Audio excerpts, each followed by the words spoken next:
Complex post-traumatic stress disorder, CPTSD, caused by a long-term traumatic event or a series of traumatic events, usually from your childhood, such as abuse, persistent rape, a hostage situation, torture, etc.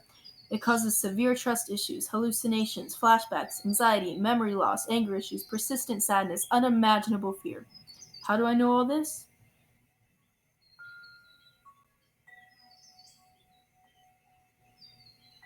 Because I have it.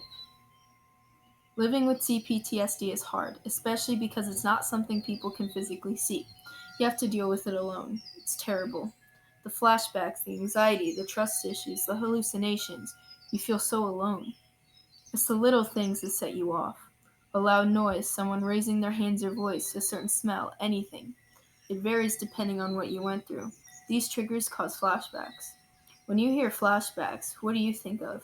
Probably physically seeing your trauma all over again, right? It's not the only type of flashback. Those are called flashes. There's also emotional flashbacks where you feel intense anxiety and fear. These are the ones I have the most. And on 2 occasions, I've had body memories where you physically feel the pain. This is more for people who are raped, physically abused, tortured, stuff like that. Kaiser Permanente discovered an exposure that dramatically increased the risk for 7 out of 10 of the leading causes of death in the United States. In high doses, it affects brain development, the immune system, hormonal systems, and even the way our DNA is read and transcribed. Folks who are exposed in very high doses have triple the lifetime risk of heart disease and lung cancer, and a 20-year difference in life expectancy. And yet doctors today are not trained in routine screening or treatment. Now, the exposure I'm talking about is not a pesticide or packaging chemical. It's childhood trauma. Okay. It causes a lot of emotional attachment and trust issues.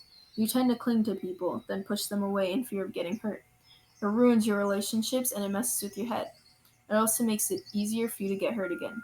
It changes your entire personality. It makes a bright, eccentric, friendly kid shy, anxious, and terrified. It ruins you. It feels like you're all alone. There's nothing you could do to be normal again. That's not true. You can get help. The main way to fight back is to regain your sense of control. You'll probably need help with that. You could find a good therapist that you connect with and trust. Now, for people with complex PTSD, that might be very hard and difficult. If it's a trigger and you just can't open up with a therapist or a trusted friend, then you could always try to do small self-treatments. First, you need to know your triggers. A trigger is anything that sets off a flashback or anxiety. It could be loud noises, a smell, a song, physical contact, a phrase, the dark, just anything that reminds you of your trauma. Tell the people around you so they know and can help you avoid being set off. Another way, though very hard, is trying to face the trigger head on. When you're having a flashback, the first thing you need to do is recognize that it's just a flashback.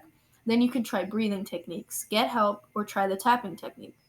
Tap your forehead twice, then your nose twice, then your mouth, your chin, and all the way down to your feet to keep yourself in reality. Breathing is very important.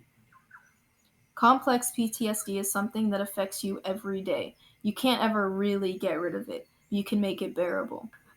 For more information, visit www.ptsd.va.gov.